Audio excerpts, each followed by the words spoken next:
레이입니다. 이번에 저희들이 함께 모여서 이번에 미국에서 일어났던 어떤 사태 그 이후에 저희들이 크리스찬으로서 또 아니면 그냥 크리스찬이 아닌 그런 사람으로서 저희들이 한번 생각해 볼 부분들이 뭐가 있을까 해서 저희들 함께 모였습니다. 어떻게 전사님 그때 좀 많이 놀라셨죠? 그때? 네, 굉장히 놀랬고 또 저희가 살아가는 이 미국 땅에 일어난 일이니까 또 저희의 일이기도 하죠. 네, 저도 되게 생각 많이 하게 되고 실제로 저희 집 바로 앞에서 시위대가 지나가면서 처음에는 좀 약간 무섭기도 했어요. 왜냐면 LA 시내 안에서 막 약탈하고 이런 것들이 같이 있었었기 때문에 좀 약간 처음에는 이거 어떻게 생각해야 되지? 좀 무섭기도 하고 우리 집 근처로 안 왔으면 좋겠다 이런 생각을 했었는데 네. 이게 좀 다시 한번 그 흑인 커뮤니티나 아니면 미국 내의 소수민족들 이런 사람들에 대해서 굉장히 많이 생각해보는 계기가 됩니다. 사실 저도 일하면서 다운타운 쪽으로 그때 시위대가 지나갈 때 그때 일을 하러 들어갔었거든요. 사실 깜짝 놀랐어요. 무서워가지고. 놀랬죠. 네. 막 차에 막 올라탈 것 같은 그런 느낌도 있더라고요. 끝나고 나서 이제 가족들하고 같이 라이브로 뉴스 네. 보셨어요? 막 네. 약탈해서 가고. 그래서 사실 이제 교회에 갔더니 어른분들은 왜 저렇게 약탈하고 뭐 다 깨고 뭐 물건 훔쳐가고 그러냐 막 이해를 못하겠다 그러면서 막 흑인들에 대한 안 좋은 말들을 많이 하더라고요. 그러면서도 이제 옆에 유스 아이가 있었는데 이제 뭐 그렇게 물어보니까 자기는 이해를 한대요. 자기도 막 분노가 일어난대요. 분노가. 그래서 뭐 때문인지 그냥 좀 어른분들하고 좀 젊은 분들하고의 좀 차이가 있는 것 같기도 하고 비록 뭐 흑인과 아니지만 저희 코리안으로 살고 있지만 똑같은 그런 생각들을 하는 것 같더라고요. 의외로 미국에 우리가 살고 있는데 미국 안에 굉장히 다양한 삶들이 있다는 거를 경험을 많이 못하는 것 같아요. 그러니까 예를 들면 우리는 지금 한인 커뮤니티에서 많이 살고 있는데 실제적으로 저 뭐 엘리트 백인들의 삶을 우리가 베버리 경험하는 힐즈 것도 같은? 많이 없고 또 반대로 지금 그런 흑인들이 또 흑인들만 사는 동네들이 따로 있잖아요. 컴튼이나 이런데 거기에서 이 얘네들이 어떻게 살고 있고 어린이가 거기서 어떤 식으로 살아남고 있는지 이런 거에 대해서는 영화로 접하지 우리가 실제로 막 미국에 살고 있지만 당장 한 30분만 운전해서 가면 되는 거리지만 잘 모를 경우가 있는 거예요. 그러니까 좀 그런 부분에 대해서는 오늘 좀 같이 좀 그분들의 역사도 좀 생각하고 하면서 좀 정리하면 우리들도 좀 다시 한번 생각을 해볼 수 있는 그런 기회가 될 것 같아요. 사실 제가 미국 중부에서 한 10년간 살았거든요. 그 옆에 이제 일리노이에 가보면 링컨 박물관이 있어요. 거기 가면 딱 들어가는 입구에 뭐가 있냐면 좀 슬픈 동상인데 흑인 아이가 있는데 이제 양쪽으로 아빠하고 엄마가 떨어져 갖고 이렇게 끌려가는 그거 장면이에요. 그럼 애가 막 울고 있고 근데 거기서 이제 뭐 백인이 이렇게 노예처럼 이렇게 끌고 가는 그런 장면으로 해서 이제 결국은 이제 링컨이 노예 제도를 이제 해방했다. 물론 약간의 정치적인 어떤 의도로 한 부분이 있을 수 있겠지만 되게 막 슬프고 화도 나고 그러면서도 또 미국이 그래 노예 제도를 이렇게 폐지하게 돼서 천만 다행이다 이런 생각을 좀 하게 됐거든요. 좀 그래도 아무래도 이번 계기로 좀 역사적인 부분들을 이렇게 생각하게 되는데 그러니까 이게 지금 뭐 한두 가지 사건 때문에 지금 하나 탁 나왔다 이렇게 볼 수는 없고 네. 이게 흑인의 역사를 보면서 미국 내에 이제 아프리칸 아메리칸들이 어떤 식으로 상황 가운데서 이렇게 흘러와서 지금 이 조지 플로이드라는 이 사건을 통해 이게 응축됐던 게 폭발한 그리고 중간중간에 폭발한 게 많았었는데 이제 그렇게 될 수 있었던 배경에 대해서 우리가 좀 정확하게 알 필요가 있어요.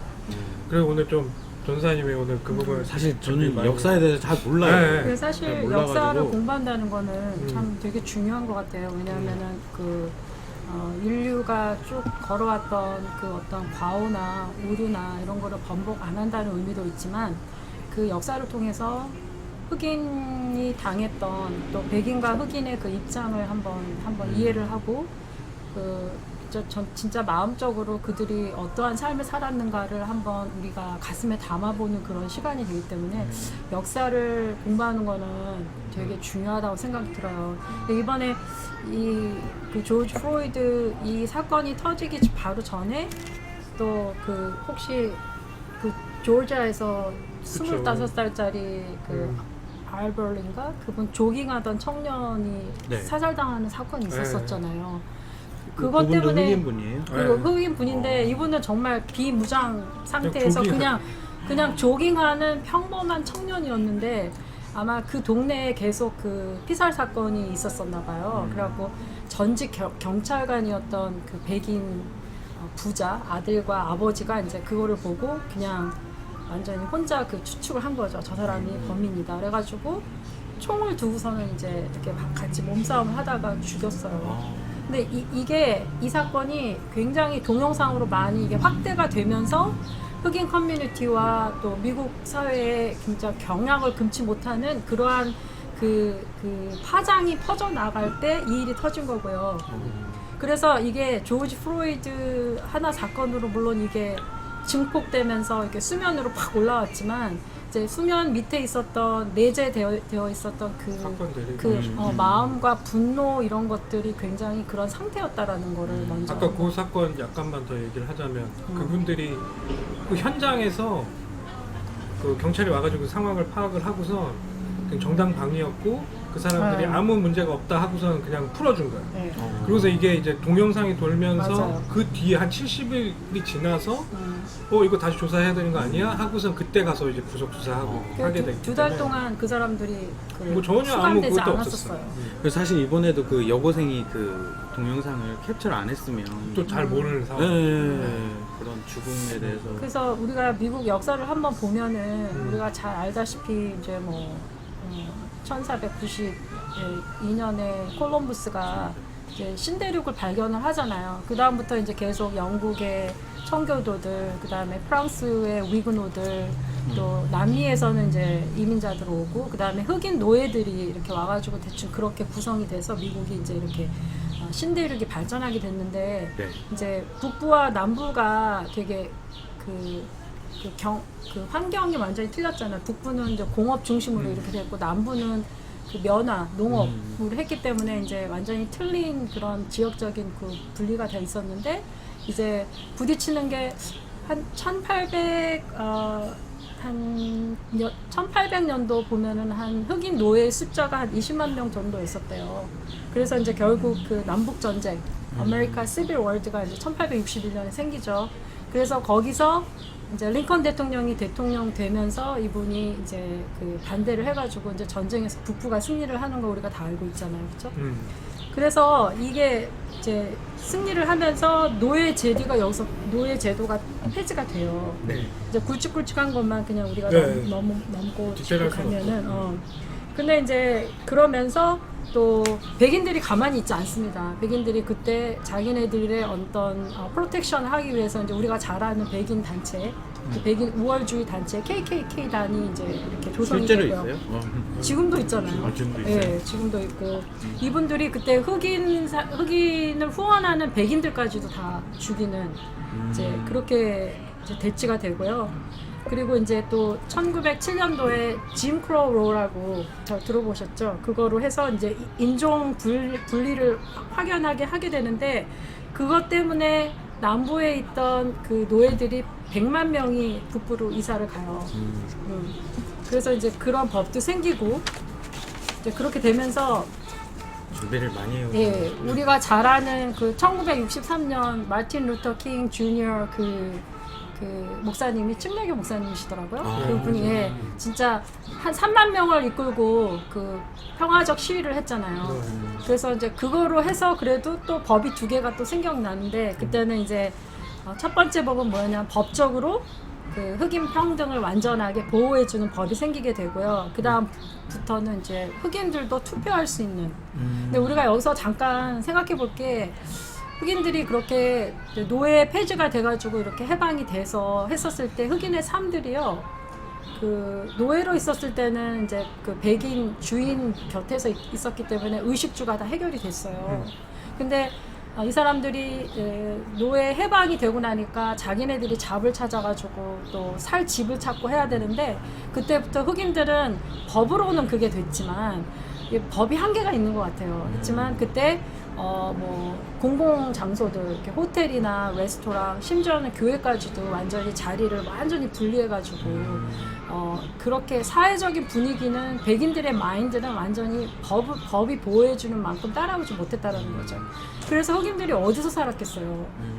완전히 슬럼가 빈민가 이런 데서 정말 천박한 취급을 당하면서 저는 그게 되게 마음이 좀 되게 아팠던 것 같고. 아니 실제로 링컨 같은 경우에는 그 상황을 인지를 했죠. 그래서 그거를 그 흑인분들을 노예 해방을 했다고 해서 끝날 문제가 아니고 이분들도 동등하게 시민으로서 자리를 잡으려면 터전이 있어야 된다 싶어서 그 땅이랑 이런 것들을 분배를 할 그런 계획을 갖고 있었어요.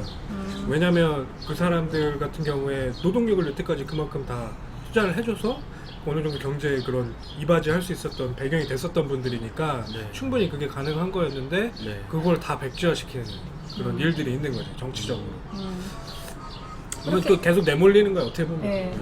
그래서 그래도 1963년에 그 마틴 루터 주니어 킹 목사님이 그렇게 함으로 인해서 투표권이 생기고 나서요. 그 전까지는 투표권도 없었던 없었어요. 거죠. 예. 그래서 이제 처음으로 이렇게 흑인들이 정계에 이렇게 등장하게 되는데 그때 뭐 뉴욕 시장 또 버지니아 주의 주지사 또 그러니까 연방 대법원 법관 그리고 이제 2000년도에 와서는 2000년대 많죠. 예, 많지는 않은 것 같아요.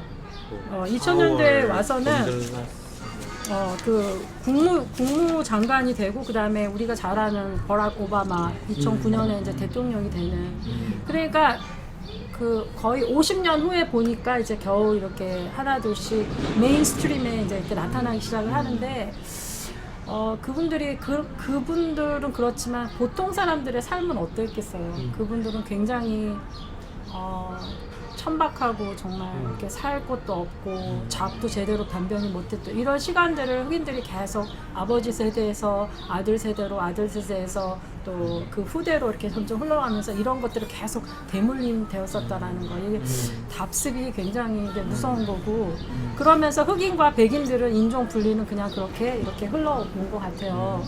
그래서 이제 이번 사건 말고도 우리가 잘 아는 그 라드니 킹 사건 아는 LA 폭동. 그렇죠. 네, 그때 미국에 다 계셨죠? 92년 저는 그때 네, 없었죠. 저는 네, 저는 있었는데 그때 되게 막 굉장히 많이 백인 경찰이 라드니 킹을 무방비 상태에 있었는데 굉장히 폭력, 굉장히 많이 그게 비디오로 쫙 퍼지면서 그게 완전히 폭동이 일어나죠. 그러고 나서 이제 선생님 여기 계셨어요? 여기 있었죠. 오, 네. 와.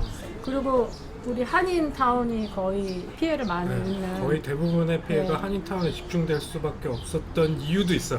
네. 경찰 권력이 공권력이 그 위로 있는 그런 할리우드나 이제 그 백인들이 많이 다 베벌리힐스 이쪽으로 네, 맞아요. 이 사람들이 그거를 다 다 커버를 하고 해주고. 한인타운은 네. 완전히 그냥 무방비로. 근데 이번에는 좀 그거는 감사했던 전에 것 이제 같아요. 이번에. 그걸 때문에 한인계에서 로비를 엄청 많이 했더라고요. 그 뒤에 보니까 요번에는 주 방위군이 그때는 이제 다 끝난 다음에 들어왔는데 아직 그러면 안 된다. 우리 그때 완전 당하고 그때 한 어마어마한 경제적 피해가 있었거든요. 한인들만. 그래서 그 전에 들어와야 된다 그래서 뭐 들어왔는데 뭐 여러 가지 그런 식으로 진짜 좀 이게 정말 상식적으로 맞나? 이런 일들이 계속 있었던 거죠. 어떻게 보면. 그래서 이 역사를 통해서 우리가 흑인들이 그냥 거의 one century, more than century죠. 그 한 세기 동안에 그분들은 그렇게 출입 받으면서 이 사회에서 그렇게 버텨냈더라고 하는 그분들만의 그 분노, 비애 이런 것들을 좀 생각하는 시간이 저한테는 됐었어요. 그리고 사실 그게 이게 머릿속으로 아닌 진짜 내 자식들이 그런 빈밀가에서 잡도 없이 그런 취급을 받았다고 생각을 하면 저도 되게 가만히 못 있을 것 같거든요. 그래서 이번 사건을 그냥 단순적인 어떤 사건으로 보기보다는 우리가 조금 흑인의 입장에 가서 그들을 한번 생각해보는 시간을 한번 가져봤으면 좋겠어요. 사실 그런 역사가 그렇게 긴 시간이 이렇게 지났음에도 불구하고 어떤 분들은 또 그렇게 말 많이 하잖아요. 우리 한국 사람 잘 살고 인도 사람들 뭐 다민족 인종들 중에 보면은 다 잘 사는 사람 많은데 흑인 분들은 아직도 그렇게 잘 못 사는 이유가 있지 않나. 네. 그들만의 어떤 네. 라이프 스타일에서나. 이번에 그래서 제가 코리안 아메리칸으로서 그리고 또 이제 이민자로서 또 이런 인터컬처럴 이런 환경에서 진짜 우리 LA, 캘리포니아는 정말 많은 민족들 맞아요. 문화 간에 우리가 그거를 겪으면서 살아가는데 그럼 나는 이걸 어떻게 해야 될까 하고 이제 흑인 커뮤니티를 조금 저도 이렇게 책도 좀 보고 네. 또 이렇게 여러분의 의견 컬럼 같은 것도 계속 읽어가면서 봤더니 이제 흑인 가정이 보니까 거의 65%가 결손 가정이래요. 그러니까 아버지가 없대요. 근데 이것도 역사를 또 좀 공부하다 보니까 약간 정치적으로 이용 당했는 부분이 있는 게 뭐냐면은 이제 마틴 루터 킹이 그런 평화적 시위를 하셨을 때가 1963년도였는데 그때 이제 케네디 대통령이 암살을 당하고 그 차후에 대통령이 이제 린던 존스라는 분인데 그분이 그때 이제 정권을 이렇게 하시면서 아마 흑인들 가정들을 이렇게 공무원들이 좀 찾아다니면서 이렇게 결손 가정인 경우에는 이렇게 더 많은 복지 혜택을 받을 수 있다. 이제 이래가지고 이분들한테는 지금 시급한 게 머니고 그 다음에 더 많은 돈을 주는 게 이분들한테는 귀에 네. 쏙쏙 들어오는 네. 얘기잖아요. 그래서 정말 멀리 앞으로 내다보지 못하고 이래가지고 이제 그렇게 해서 많은 혜택을 이제 받았다고 하더라고요. 네. 그리고 지금도 보면 아이들이 흑인 아이들이 고등학교를 이렇게 졸업하는 그 퍼센테이지가 굉장히 낮대요. 엄청 많죠. 네, 학원 그래서 중도에 포기하는 비율이 너무 많죠.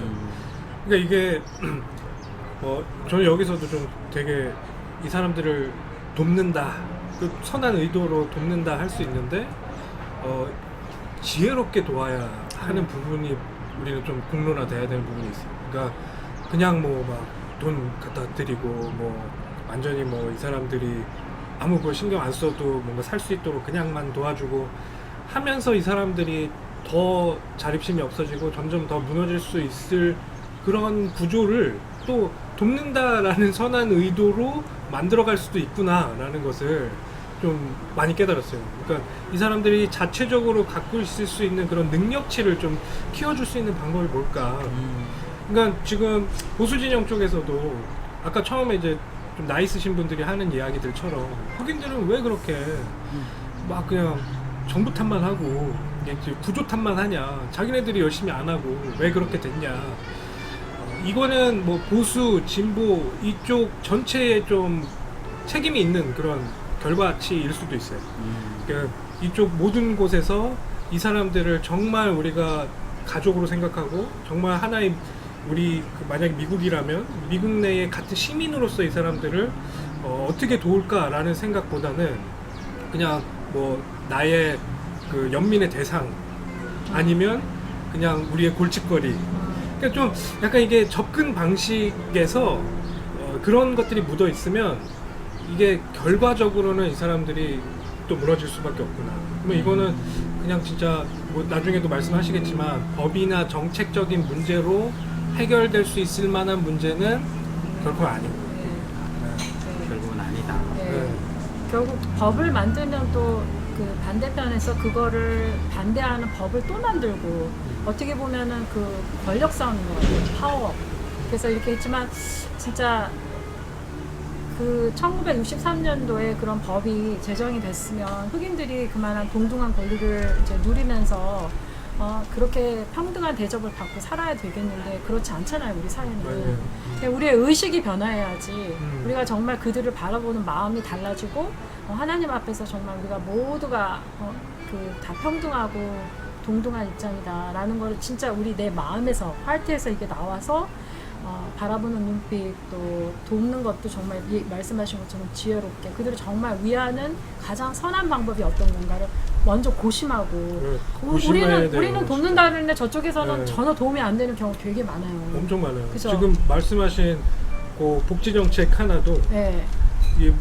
지금 엄청나게 그 사람들한테 혜택을 주려고 했었던 거고 어떻게 보면 편부모 가정 같은 경우에는 더 어려우니까 더 많이 주려고 했는데 여기에서 이거를 더 보살피는 그런 인력들이 있어야 되는데 그냥 그걸 어부로만 딱 만들어 놓으니 그 사람들은 의지적으로 깨는 거야 가족을. 왜냐면 돈을 더 받으니까. 그렇죠. 그런 결과가 나오니까 이게 악순환이 계속되는 네. 거지.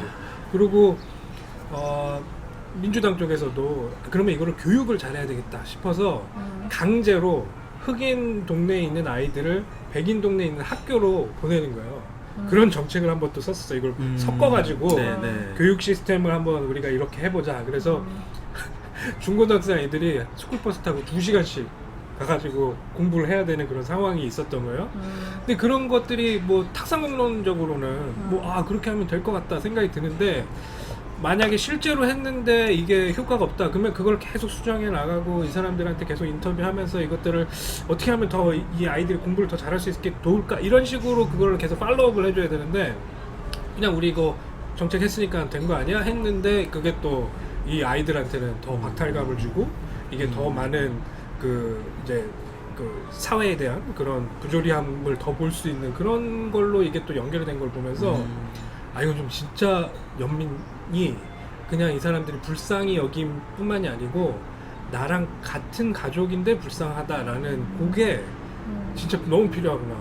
좀 그런 게 저는 너무 많이 보였어요. 그런 것들 통해서. 어떻게 보면 이제 돕는다는 게 저희가 이제 크리스찬이기도 하지만 또 어떤 한 국가의 어떤 시민으로서 어떤 정부의 영향을 받으면서 있다 보니까 정부가 할 일이 있을 수도 있고 또 교회가 할 일이 있을 수 있고 또 개인이 할 일이 있을 수 있는데 뭐 이거는 좀 여담처럼 그냥 궁금해서 그거긴 하지만 이제 좀 정치적인 부분에서 뭐 이제 어떻게 보면 이게 인권과도 같은 거잖아요. 맞아요. 사람이 사람의 어떤 권리를 행사하면서 살아간다는 건데 보통 보면은 뭐 보수 쪽 사람들은 좀 인권을 좀 잘 안 챙겨주는 느낌? 이번에도 좀 찾아보고 자료 찾아보고 하니까 전부 좀 진보 쪽에 관련된 책들 그런 분들의 어떤 영상들이나 강의들이 많더라고요. 그래서 왜 어떤 보수적인 측면 또 특히 뭐 여기 미국에서는 공화당 쪽의 사람들이 크리스찬이 많음에도 불구하고 왜 좀 더 인권에 신경을 쓰지 못하는 부분이 무엇일까라고 하는 것도 있고 왜 진보 쪽에 계신 분들은 그렇게 인권 그렇게 강조를 하는가 그런 부분도 또 궁금하기도 하고 이게 되게 복잡하게 그게 들어가긴 하는 것 같아요. 이거는 뭐 진짜 계속 그걸 막 생각하다 보면 이거 진짜 답이 있나? 이런 생각이 들 정도로 너무나도 많은 그런 생각이 드는데 우선 보수 쪽 그러면 이쪽에서는 가치를 내세우는 것 중에 법치, 그러니까 법을 정하고 법을 잘 지키면 1등 시민 그래서 법을 잘 지키는 그런 사회를 구현하고 그 대신 그 법을 좀 잘 정비해서 잘 한다. 그러니까 뭐 지금 이민 정책이나 이런 것들도 뭐 보수 쪽에서는 그냥 다 나가라 이런 게 아니고 합법적으로 온 사람들은 여기서 잘 하고 합법적이지 않은 사람들은 우리가 퇴출하겠다. 약간 이런 논리를 거기서 피는 것 같아요. 그러다 보니까 좀 차갑지 어떻게 보면 딱 이게 선을 그어가지고 너 이거 지켰어? 서류 이거 있어? 그러면 되는 거고 아니면 아니야. 약간 그런 식으로 이야기를 하는 것 같고 진보 쪽에서는 아무래도 조금 더 감정적인 접근이 많이 있는 것 같아요. 그러니까 이거는 진짜 완전히 그냥 제가 너무 단순화해서 지금 두 개에 대해서 이야기를 하고 있는 거긴 한데 느낌적인 느낌으로 하는 거긴 한데 진보 진영에서는 이제 어떤 불쌍한 사람이 있으면 그런 불쌍한 그런 우리가 볼 때 불쌍한 어떤 하나의 그런 그룹이 있으면 그 그룹을 도와야 된다. 이제 그게 앞서서 뭐 어떻게 해서든 이 사람들을 도와야 한다. 좀 약간 그런 것들이 앞서다 보니까 뭐 감정적으로는 우리가 동화되기도 더 쉽고, 왜냐면 뭐 아까 말한 그런 편부모들도 없고 뭐 그 흑인들 그 교육 시스템 바꿔야 되고 이런 게 다 진보 쪽에서 나온 그런 아이디어들일 수, 그런 아이디어들 자체가 굉장히 우리들이 편성하기 쉬워요.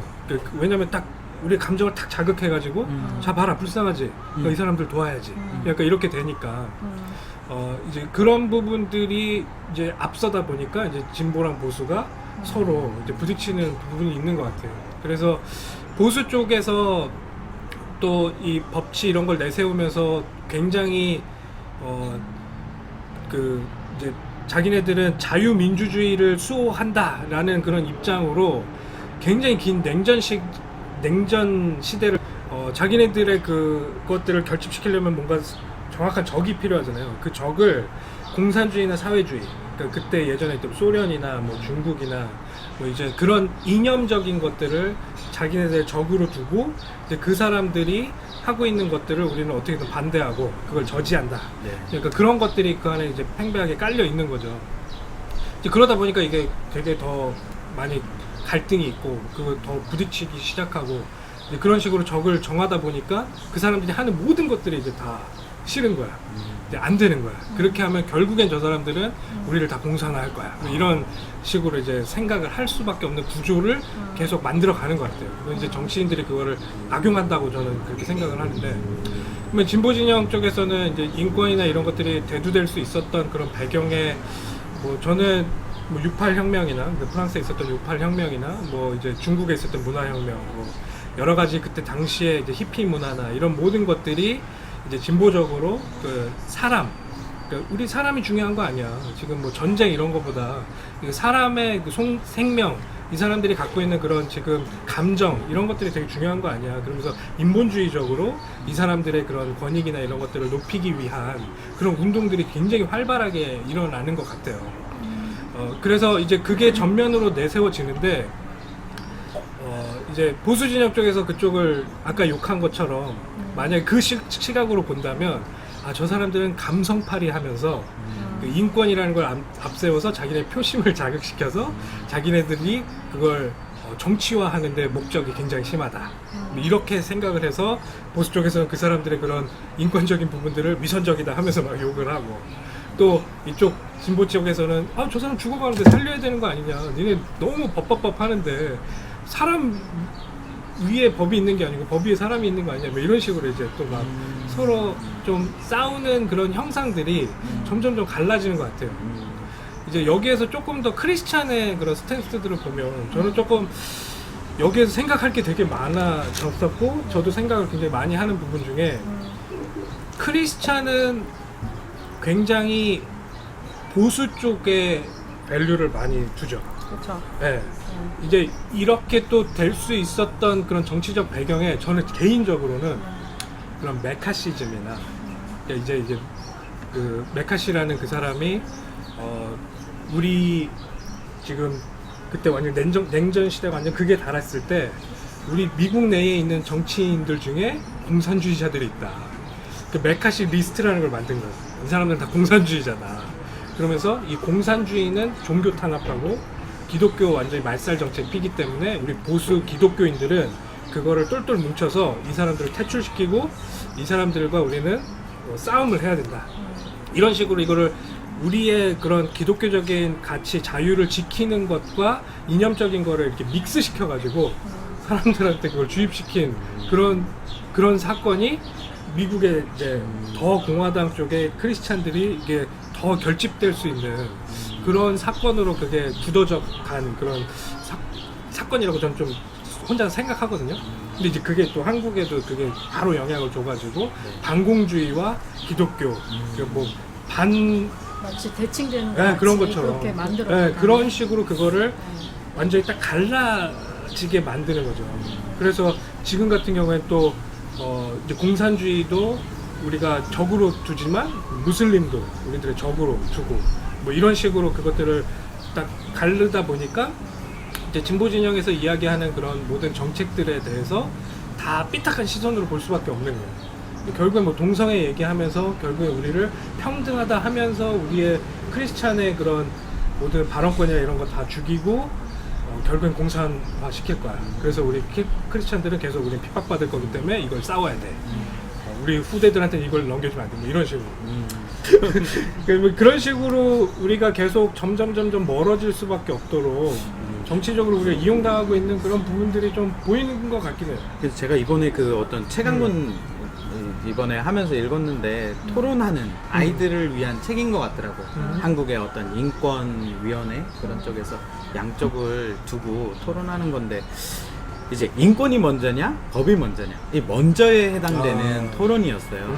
그래서 전 선생님 말씀하신 대로 반공적인 측면으로 이렇게 대칭 구도를 만드는 것도 있을 수 있는데 이제 그거를 조금 차치하고 이제 법이 먼저냐 할 때 예를 들어서 이런 거 같더라고요. 교실에서 학칙이 셀폰을 사용하지 말라 수업 시간에 하게 되면 7시간 이걸 못 한다.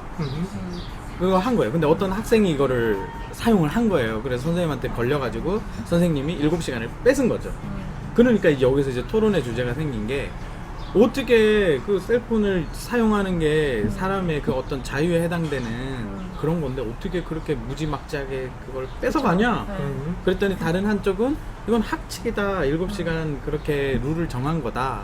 그래서 법이 먼저냐, 어떤 인권이 먼저냐에 해당되는 부분이 될 수 있겠더라고요. 그리고 네, 우선은 좀 보수적인 사람들의 좀 생각이 그렇게 되면 룰이 없다면 세상에 자기 마음대로 하고 싶은 대로 나는 사람이니까 사람의 맞아요. 권리를 행사하면서 난 내 마음대로 살래 하다가는 질서가 깨진다는 거죠. 어떤 한 사회가 맞아요. 어떤 질서가 있어야 되는데 그래서 보수주의자들이 생각하는 부분들은 좀 무질서함을 조금 겁을 내는 것 같아요. 네, 맞아요. 그러니까 그런 게 이제 점점 계속 그 예전에는 반공 진영에서 이게 점점 이게 인권이나 뭐 이런 쪽으로 이게 그 싸우는 전장터가 점점 바뀌는 거죠. 이제 그런 식의 그런 논리들이 서로 부딪히는 거니까. 그래서 이게 또 시대적인 사조랑도 맞물리는 것 같아요. 그러니까 지금 포스트 모더니즘 가운데서 이제 사람들은 다 나의 감정이 중요하고 지금 내가 뭘 생각하고 있는지가 중요한 그런 시대 가운데서 지금 내가 느끼는 게 이건데 그러면 나는 이거를 이야기하고 싶어. 그러면 또 법과 질서 이 측면에서는 야 우리가 정해놓은 게 이건데 네가 느끼는 게 이거라고 이걸 계속하면 우리 뭐 다 같이 죽자는 거야? 그러니까 이런 식으로 그러니까 그 한쪽 논리만 완전히 맞고 한쪽 논리 완전히 틀리고 이렇게 볼 수가 없는 거예요. 이거는 계속 대화를 해야 되는 그런 영역들이 많이 생기는 거죠. 어떻게 보면 이제 뭐 다시 우리가 지금 인권만 얘기를 하고 있으니까 인권으로 다시 돌아와서 이 이야기를 좀 해보면 지금 흑인 인권에 대해서도 이제 보수 진영 쪽에서는 이제 법 그리고 이제 질서 뭐 이런 것들을 먼저 내세우고 지금 흑인 분들 자체적으로 너무 본인 스스로들이 그렇게 선택을 해서 그렇게 악순환을 만들어낸 거고 지금 흑인들 아까 얘기한 그런 학교에서 중퇴하고 또 그런 그 사람들이 갖고 있는 범죄율 이런 게 또 어마어마하거든요. 네. 이제 그런 것들이 본인들 선택 아니냐. 이제 그런 것들을 자정적인 그런 노력도 안 하면서 계속 사회 탓만 하고 있는 것은 이건 좀 맞지 않는다. 좀 이런 이야기를 계속 강하게 하고 있는 거고. 진보 쪽에서는 이제 그런 부분에 있어서 그런 구조 가운데서 이 사람들이 어쩔 수 없이 그런 악순환으로 들어가게 한 것이 원래 기득권층이 그런 식으로 이 사람들에 대해서 그렇게 내모는 그런 영역에 대해서 우리가 회개하고 그 부분에 대해서 우리 고쳐 나가야 된다. 근데 또 이걸 너무 이제 극으로 또 가는 사람들은 이제 지금 이 법과 질서 이런 것들이 지금 다 모든 것들이 다 이 사람들을 다 그 도태시키고 굉장히 그 나쁘게만 만들고 있는 거기 때문에 이거 다 뒤집어야 된다. 좀 약간 이런 식으로까지 이야기를 하고 있는데 좀 그런 상황에 대해서는 우리가 좀 정확하게 인지할 필요는 있는 것 같아요. 그래서 아까 얘기한 그런 보수적인 그런 사람들이 진보 쪽에 대해서 인권을 이용해서 정치적으로 사람들에게 그렇게 좀 본인의 그런 어젠다를 결국에는 모든 사람이 평등한 그런 사회주의와 공산주의 그런 국가로 만들려고 한다. 좀 약간 그런 부분에 대해서 좀 정확하게 뭐 그거를 볼 수 있는 그런 눈들도 필요한데, 근데 실제로 기독교 뭐 그 기독교인이 해야 될 거는 조금 이따가 다시 뭐 좀 질문을 하면 그걸 돌아가겠지만, 그럼 여기서는 지금 우선 그 보수 진보 이쪽으로만 얘기를 마무리하자면, 뭐 이 사람들이 갖고 있는 그런 인텐션, 그 이 사람들의 저 마음속에 있는 것들을 우리는 뭐 또 다 알 수는 없어요.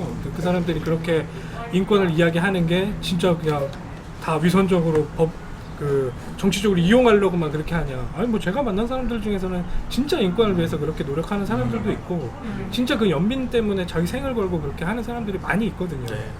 이제 그리고 실제적으로 흑인들 안에서도 또 반대로 우리 흑인이 좀 바뀌어야 된다 하면서 우리도 법과 질서를 지킬 수 있는 그런 우등 시민이 될 수 있도록 우리가 노력해야 된다 하는 목소리들이 분명히 존재하고. 아, 네. 그것도 되게 중요하다고 음. 생각해요. 흑인들 자체가 스스로 해야 그러고. 될 역할이 또 있고요. 우리가 못 해주는. 음. 근데 그거 이제 전체 미국의 그 인구율 퍼센테이지로 보면 흑인이 한 13% 정도 되고 뭐 백인이 훨씬 많죠. 근데 보면은 이제 이 메조리티 이 사회 인종 백인 인종들이 흑인들을 바라보는 그런 것들이 좀 많이 편견 이런 것들이 많이 변해야 되겠는데, 이게 사실 굉장히 어려운 문제예요. 편견. 예, 많이 어려운 문제이고 흑인들 그 자체 문화 개선이 저는 필요하다고 생각해요. 그들만이 할 수 있는 역할들을 정말 공교육들을 충실히 받고, 그분들은 우리보다 영어 훨씬 잘하잖아요. 그리고 미국 역사에 대해서도 훨씬 우리보다 더 피부적으로 잘 경험한 분들이고,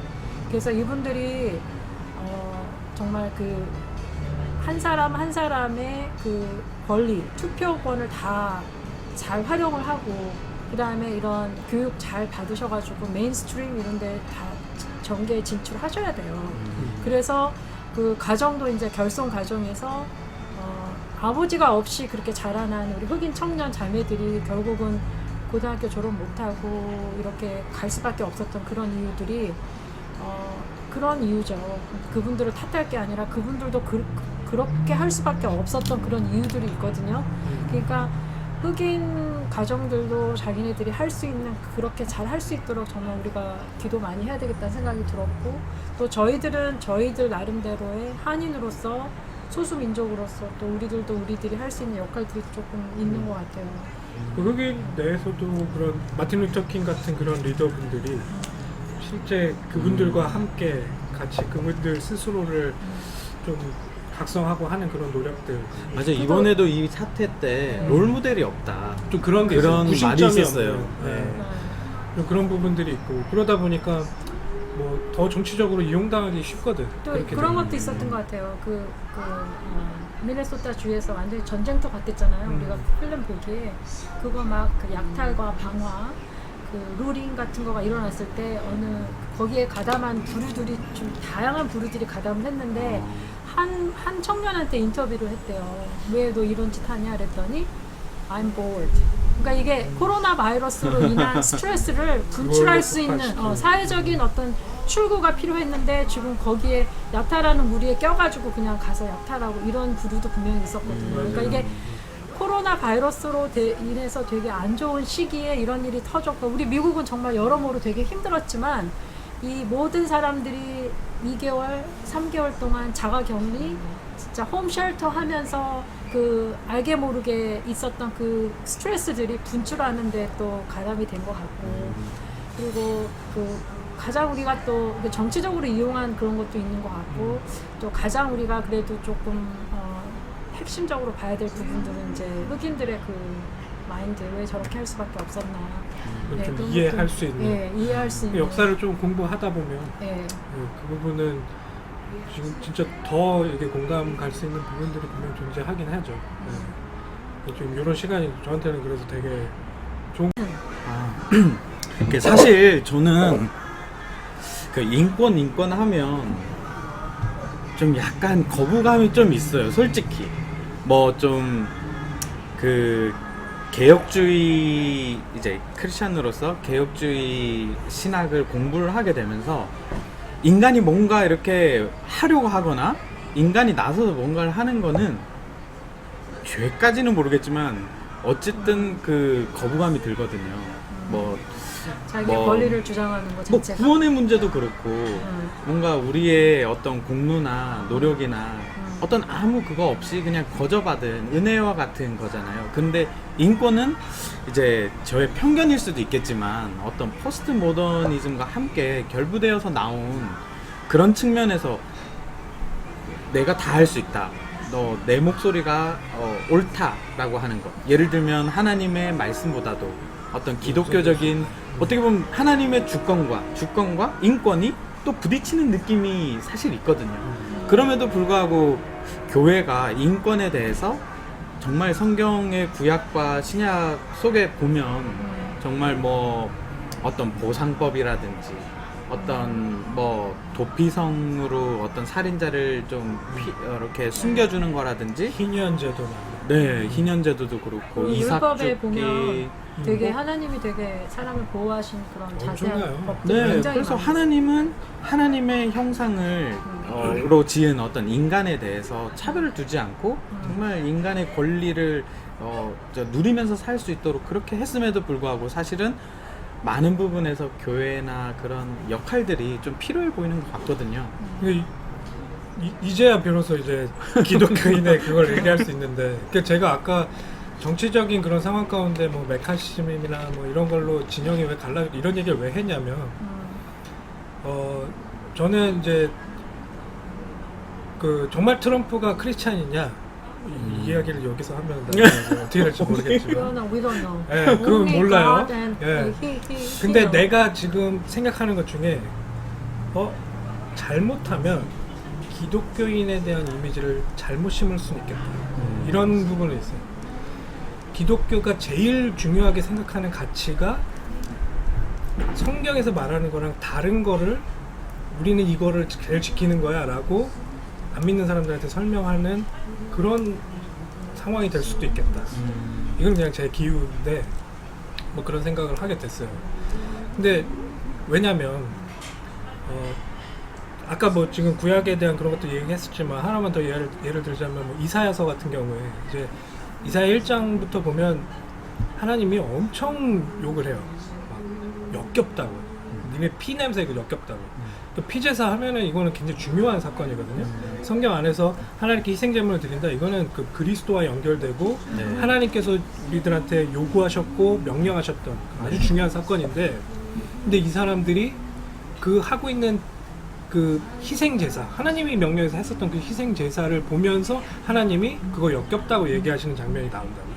근데 왜 역겹다라고 이야기를 하냐면, 너네들이 뭐 종교적으로 뭔가 잘하고 이런 게 아니고 사회 정의를 다 망가뜨리고 약자가 이렇게 힘든 그런 세상을 만들어 놓고 그거를 이 종교적인 행위로 덮으려고 하는 그런 너희들의 모습이 역겹다. 그래서 그 피냄새가 나는 싫다. 하지 마라. 이렇게까지 이야기를 하세요.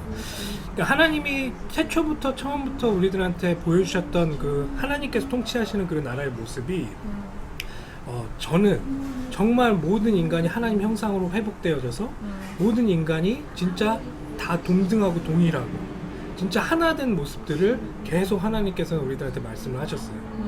그 정말 그게 그 후로 딱 드러난 게 예수님 사건이에요. 네. 예수님께서 정말 아까 뭐 전사님이 또 이야기 해주시겠지만 여자나 아이들 그리고 그때는 진짜 카운트도 하지 않았었던 그런 사람들의 존재들, 노예들, 세리 이런 사람들과 함께 먹고 마시고 파티하시고 그 사람들을 살리시고, 우리가 예수님의 행적을 잘 들여다보면은요, 예수님은 절대로 로마 사람이나 불신자들한테 화내신 적이 한 번도 없어요. 잘 생각해보세요. 네, 맞아요. 예수님이 화내신 대상은 바리새인들, 서기관들, 종교 지도자들한테만 화를 내세요. 이거는 지금 우리가 정치적으로 뭔가 싸워서 정치적으로 전복시켜야 된다. 되려 예수님은 야 가이사건 가이사한테 주고 하나님 거 하나님께 드리고 이렇게 하면서 그걸 분리시키시면서 정말로 이 사회의 그 문제를 해결할 수 있는 거는 정말 우리가 하나님을 바라보고 하나님을 사랑하는 그 마음이다 라는 것을 집중하시고 거기에 하나님 나라가 임하는 것에 대해서 설명을 하신다고요. 되려 로마 자기 잡아가는 그 사람 귀 고쳐주고 하시잖아요. 예수님은 그 로마 사람들을 뭐라 하시는 게 아니야. 로마의 그 핍박을 뭐라 하시는 게 아니야. 되려 그 제자들한테 로마 핍박 있을 거야. 그리고 그거 심한데 견뎌야 돼. 이렇게 얘기를 하시는 분이에요. 근데 지금 우리 기독교인들 같은 경우에는 우리의 그런 자유와 이런 것들 너무 중요해요. 그리고 저도 생각할 때 우리 아이들한테 정말 막 내가 예수 믿는다 그리고 내가 기도한다고 했을 때 핍박받고 그게 불이익이 되고 하는 게 눈에 보여요. 사회적으로 그런 식의 그런 모습들이. 근데 과연 그런 모습이 보일 때 우리들이 취할 수 있는 행동이 정말 이거를 막 우리가 더 힘을 모아가지고 힘 대 힘으로 이거를 전복시키고 우리의 목소리의 권익을 높이기 위해서 여러 가지 것들을 해야 되는 것이 우리들이 가장 추구해야 될 부분이냐 라고 했을 땐 제가 예수님의 삶과 성경 전체의 내용을 봤을 때 그건 좀 아닌 것 같은데? 라는 생각이 드는 거예요. 그래서 그 지금 보수 쪽에서 얘기하는 그런 부분들이 정말 우리가 가장 가치 있다고 생각하는 것을 대변하고 있냐? 약간 회의가 드는 부분이 그런 부분이에요, 저는. 사실 저는 초대교회 때도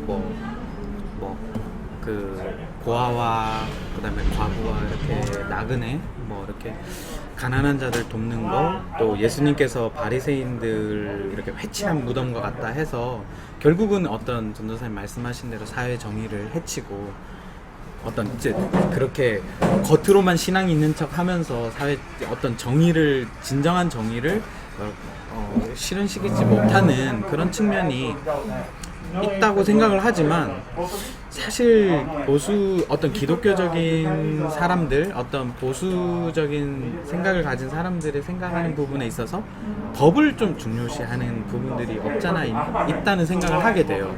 왜냐하면 하나님께서 보실 때 저는 좀 이해를 못했던 게 노아 방주 그 어떤 홍수 사태, 하나님이 정말 진짜 분노하시고 사람의 죄가 그렇게 관영하다고 해서 어떻게 그 갓난아기도 아마 그 바다 위에 떠서 그 물 위에 떠서 수장당했을 거잖아요. 막 온 세계가 그냥 한순간에 그냥 할아버지, 할머니, 아이들까지 비명 지르면서 그 물에 수장되어 가는 그런 것들을 하나님께서 보시면서도 그 법을 실현시키고, 또 아간과 같이 어떤 그런 범죄를 했을 때 돌로 쳐서 죽이는 것을 허용하시면서 그걸 하나님도 보시고 계셨다는 것을 허용하고 계셨다는 것. 또 가나안 땅에 아무리 그 법, 약속으로 너에게 주는 땅이다 해가지고 그걸 지키기 위해서 그 가나안에 사는 그 사람들이 무슨 잘못이 있겠어요. 그냥 이렇게 평범하게 커피 마시면서 있는데 갑자기 달려와서 나팔 불면서 화살 쏘고 사람을 그렇게 죽였을 건데, 어떤 그런 측면에서 보면은 또 하나님은 또 법을 또 세워야 되고 중요하게 여기시는 게 아닌가. 어떻게 보면 인권을 보다도 좀 더. 그러니까 저희가 이 인권 문제를 얘기를 할 때는, 그러니까 기독교적인 그런 세계관을 갖고 있지 않으면 이게 해결이 저는 안 될 것 같아요. 상당히 낙태라든지 동성애라든지 생명권, 또 안락사, 네. 또 이번에 그 흑인 갈등 이런 부분들이 굉장히 복잡 단합하게 이렇게 서로 얽혀져 있고요. 또 이 정치와 이 종교의 이런 관계성 이런 것들도 사실은 우리 크리스천들이 그 세상에 살면서 예수님의 가르침대로 그렇게 살아가면은 이제 이게 그렇게 분리가 되지 않았을 텐데, 지금 현사에는 너무나 많이 분리되어 있는 상태이잖아요. 그래서 보면 이게 그냥 포스트 모더니즘의 이 사조를 갖고 이제 보면은 이 인권들이 정말 목소리를 높일 수밖에 없는 거고, 또 그렇듯하게 들려요. 인간의 권리를 주장하고 여기서는 정등하다.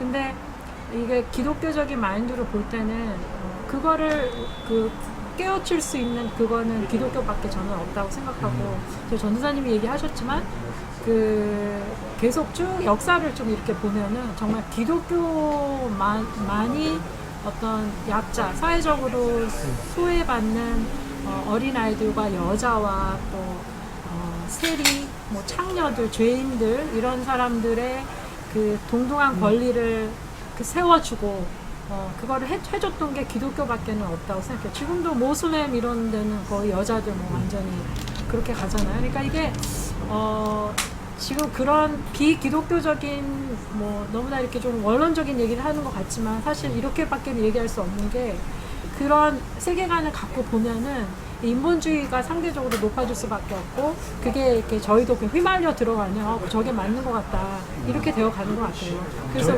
뭐 마무리 더 하실 수 그 우리 크리스찬들이 그러면은 어떻게 해야 되는가? 그게 그러니까 전 자, 되게 중요하다고 생각해요.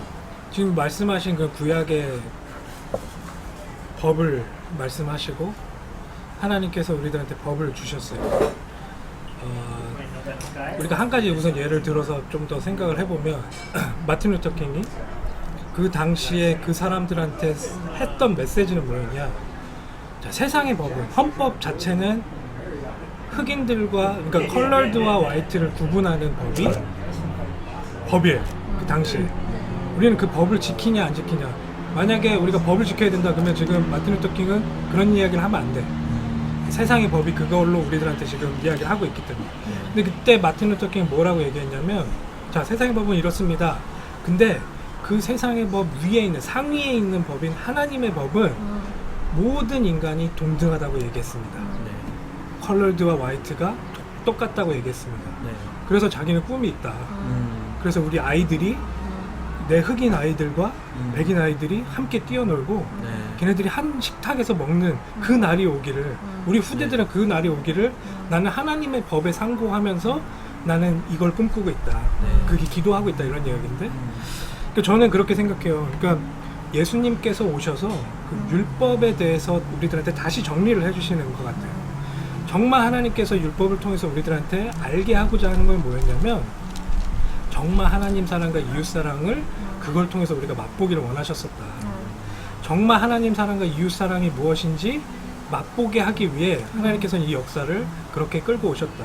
그리고 내가 그 율법의 완성을 하러 이 땅에 왔다. 이렇게 말씀하셨어요. 그래서 저는 인권이라는 문제를 이 이웃 사랑이라는 하나님 나라의 중요한 가치로 우리는 좀 그걸 바라보면 어떨까 이렇게 생각을 해요. 그러니까 이게 사람 자체 그 사람 한 명의 내 가치가 중요하다, 뭐 내 목소리가 중요하고 다른 건 다 필요 없고 지금 내가 느끼는 감정이 중요하다 이렇게 얘기할 수밖에 없는 그 좀 약간 비어 보이는 거기 가운데 그 안에 그 가치를 넣어주고 정말 이게 묵직하게 정말 우리들 가운데 역사할 수 있도록 할 수 있냐 그 성경에서 얘기하고 있고 예수님이 회복하신 하나님 사랑 이웃 사랑이 그 안에 들어차면 정말 인권에서 이야기하고 있는 정말 그 빈자가 힘들어하고 또 그 흑인들이 그렇게 억압받고 있을 때 그 사람을 정말 하나님 사랑 이웃 사랑으로 내가 끌어안을 수 있는 그런 모습들 거기 안에서는 예수님 뭐까지 얘기하냐면 네 목숨보다 더 사랑할 네 너처럼 네가 너를 사랑하는 것처럼 그 사람 사랑하고 진짜 친구면 네 목숨도 버릴 수 있는 거야 라고까지 굉장히 높여서 그 도덕의 그거를 우리가 실천하는 일에 있어서 굉장히 높여서 그 얘기를 하시는데 그게 우리들 안에서 성령님에 의해서 가능해질 수 있도록 우리를 계속 만들어 가시고 있다라는 거를 믿고 거기에 대한 생각으로 인권을 우리가 봐야 된다라는 생각이 들어요. 자, 보면은 아까도 얘기했었던 지금 진영 자체가 인권 진영이 지금 우리는 가장 큰 이슈이긴 하지만 그 이전에 있었던 뭐 그런 사회주의나 뭐 공산주의, 그러니까 뭐 막시즘에 의해서 시작된 그런 것들이 인권도 마찬가지고요. 저는 그런 모든 아이디어들이 성경에서 왔다고 봐요. 그 서양사 안에서도 정말 모든 인권, 그러니까 모든 사람들이 노예까지도 포함해서 모든 사람들이 동등하다라는 생각을 그런 아이디어를 줄 수 있었던 소스는 성경밖에 없어요. 맞아요. 솔직히. 예. 예. 그거는 뭐 일반적인 사회학자들도 인정하는 바입니다. 근데 그리고 그런 부분에 있어서 당시에 만연해 있었던 그런 경제적인 그런 불합리 때문에 부르주아는 너무 커지고 그 노동층들이 이렇게 힘들어하니까 이런 권력 구조를 재편해가지고 모든 사람이 평등하게 만든다는 게 막시즘이잖아요. 근데 그 막시즘의 아이디어도 어떻게 보면 성경적인 배경을 갖고 그런 유토피아적인 그거를 실현하기 위해서 그런 혁명이나 이런 것들을 이용해서 했었다고 저는 생각해요.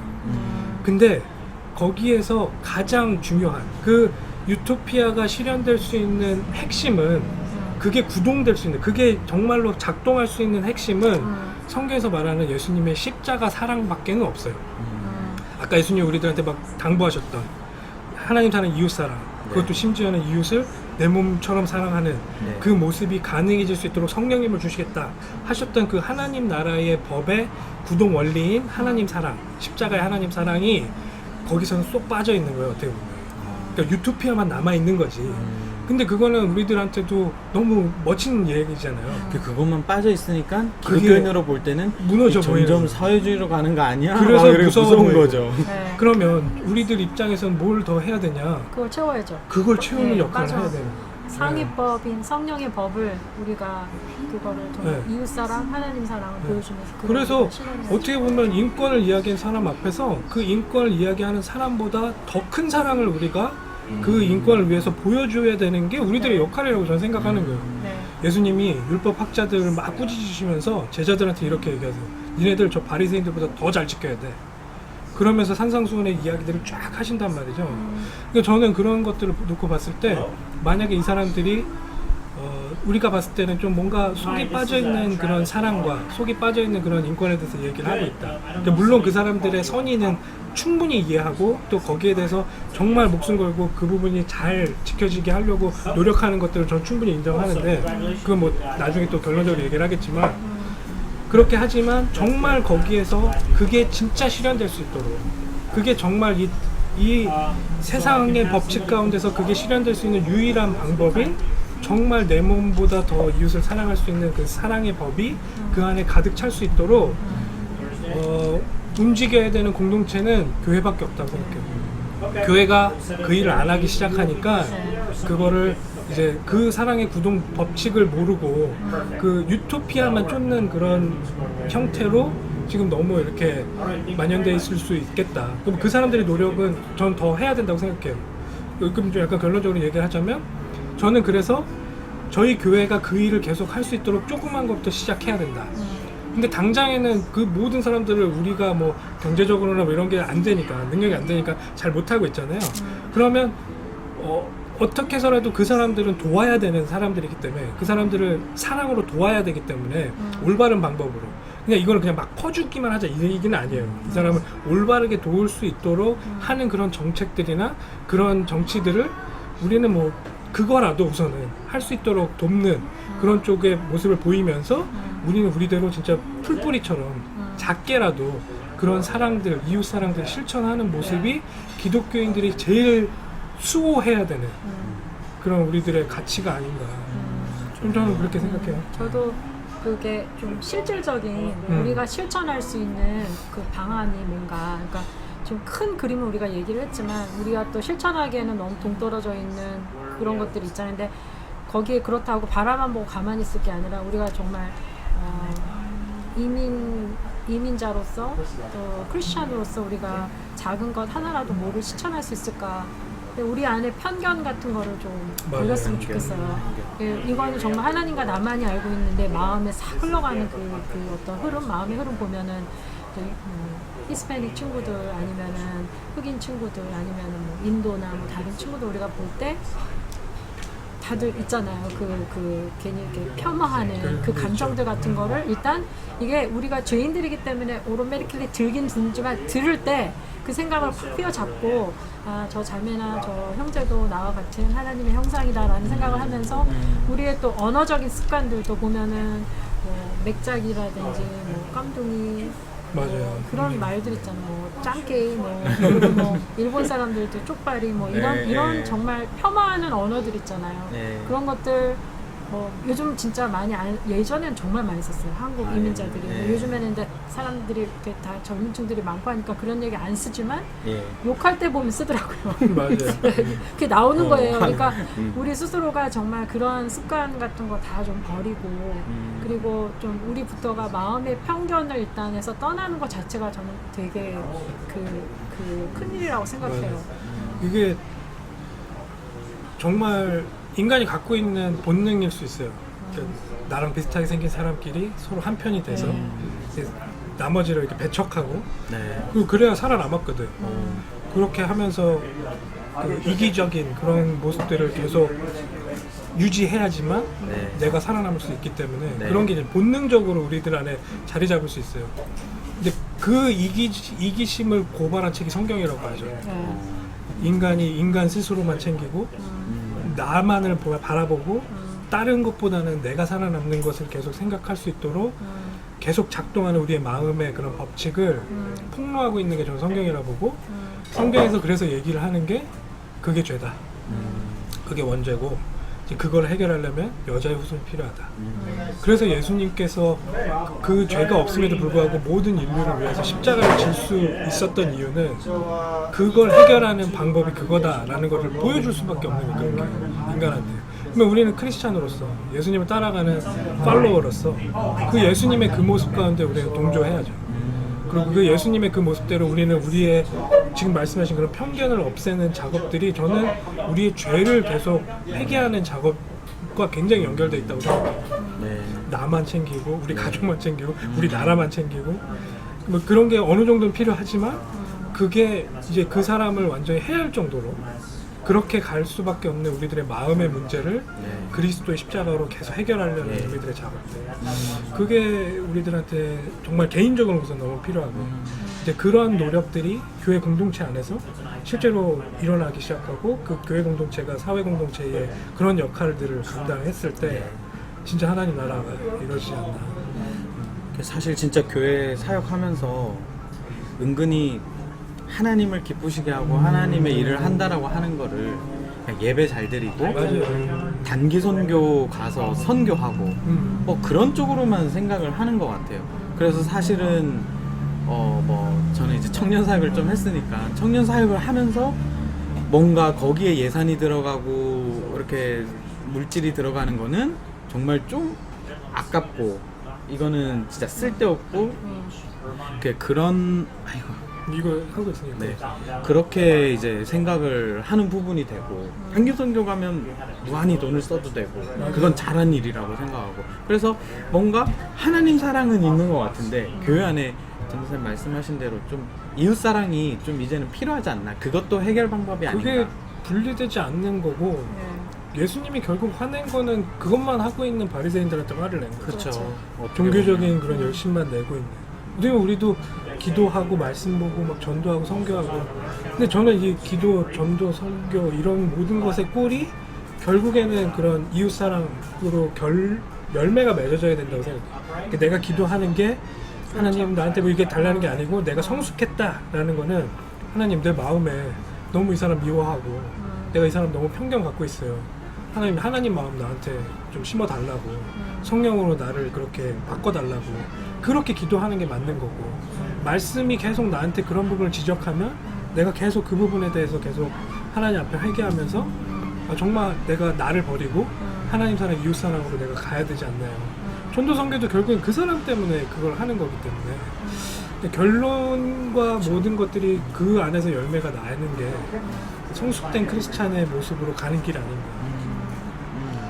그게 곧 인권을 또 네, 정말 그렇게 회복시키는 진짜 인권을 얘기할 수 있는 크리스찬들의 모습이 아닐까.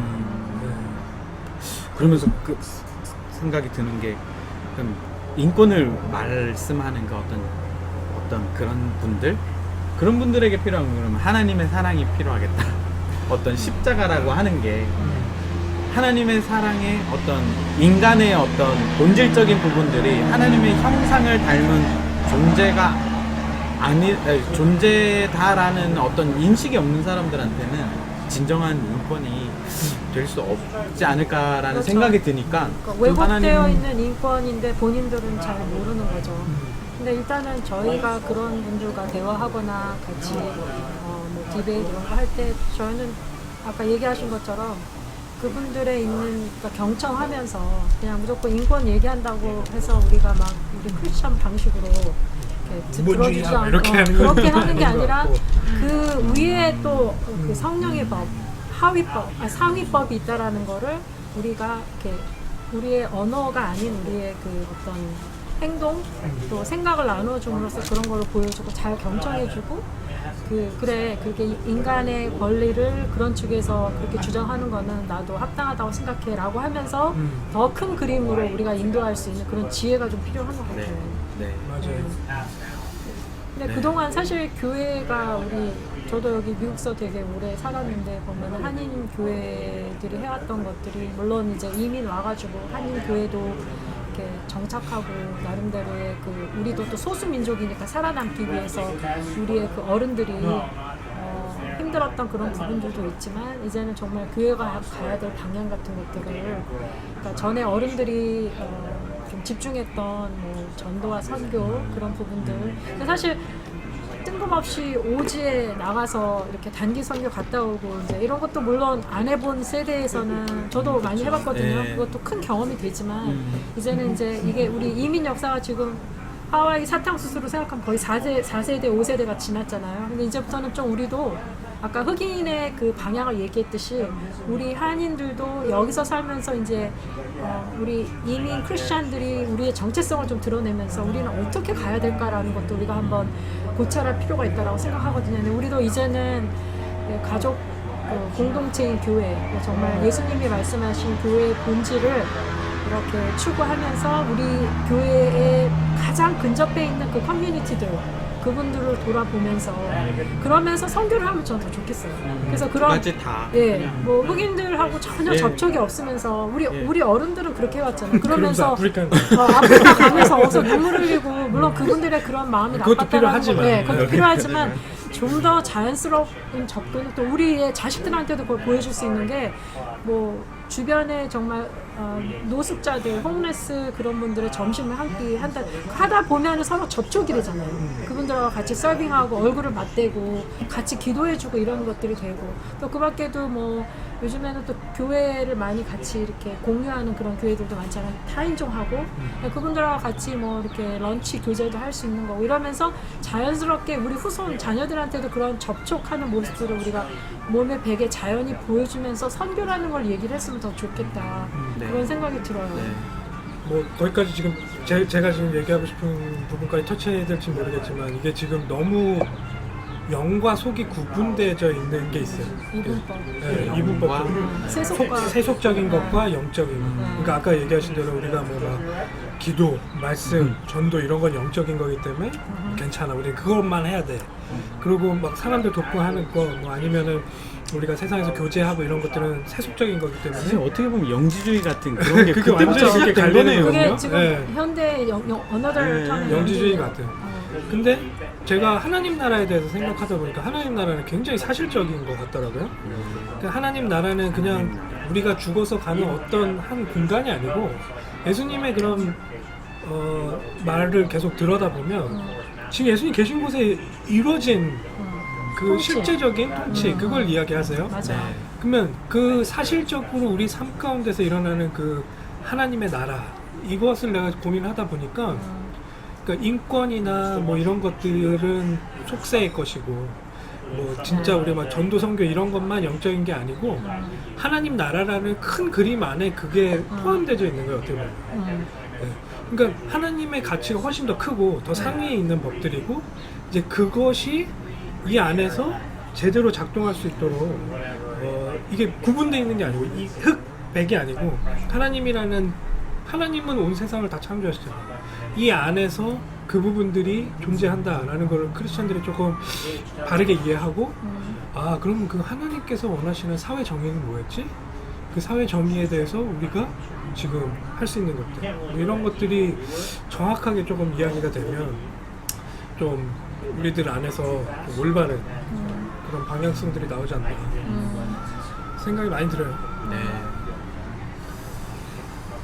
맞습니다. 오늘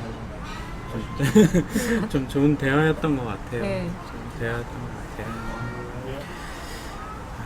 진짜 오늘 그런 말씀해주신 어떤 그런 부분에서 정말 인권이라고 하는 게 결국은 함께 슬퍼해주고 또 함께 웃어주고 또 어떤 인간의 권리를 그렇게 누리면서 살아갈 수 있는 사회 그런 거를 이제 크리스찬이나 아닌 사람이나 동일하게 또 말할 수 있는 것 같아요. 그래서 저희들이 어떤 그런 부분에 좀 더 이야기도 많이 해보고 노력을 하면 좋지 않을까 그런 생각을 해봅니다. 저는 너무 이 시간이 유익했고 네. 두 전도사님하고 같이 이런 이야기 나누면서 서로의 생각을 네. 이렇게 서로 듣고 또 네. 조율하면서 너무나 유익했던 시간이 된 것 같습니다. 공부가 되는 것 같아요. 네, 정말 저희 제일 공부 잘하시고 네. 우리 전교 1등 네, 전교 1등, 전교 1등 우리 전교 1등. 변사님이 있어서 너무 든든하고 네, 다음부터 모든 진짜. 주제를 네, 먼저 맞습니다. 리서치 하시고 든든해요, 분위기부터 든든해요. 나한테 넘기는 것 같은데. 우리는 너무 이제 과찬이세요. 날로 먹을 수 있는 아무튼 오늘 너무 좋았고 네, 같이 이 부분은 끝나는 게 아닌 것 같아요. 결론이 네. 딱 나 있는 건 아니고 네. 계속 우리 삶 가운데서 그것이 계속 튠될 수 있는 그 여지들이 있어서 계속 생각해봐야 되겠다. 네. 계속 하나님 기도해야 되겠다. 네. 이런 생각이 드네요. 예. 아유, 감사합니다. 수고하셨고 우리 다음에도 또 다른 주제로 또 함께 얘기 나누는 네. 시간 가졌으면 좋겠습니다. 네, 수고하셨습니다. 감사합니다.